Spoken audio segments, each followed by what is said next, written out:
l'Autorité polynésienne de la concurrence organise une consultation publique sur les produits de première nécessité. C'est une bonne occasion pour se poser la question de savoir comment marche une consultation. En première étape, on retrouve le service de l'instruction de l'autorité qui a mené des recherches et investigations.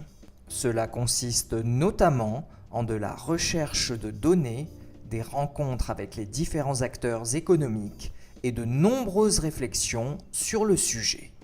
Grâce à ce travail, le service de l'instruction a rédigé un document de consultation.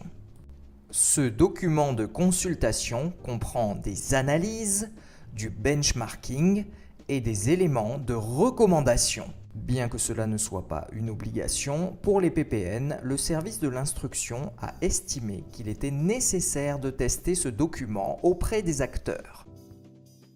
Et la deuxième étape est justement de demander l'avis du public sur ce document de consultation pendant une durée d'1 mois.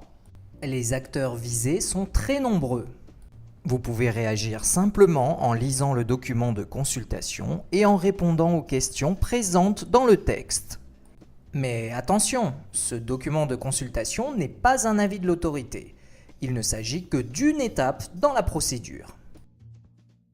Après analyse des observations du public, le service de l'instruction transmet sa position avec des propositions au collège de l'autorité.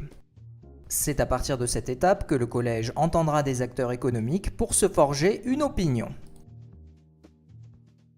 Après délibération du collège, l'avis de l'autorité polynésienne de la concurrence est rendu.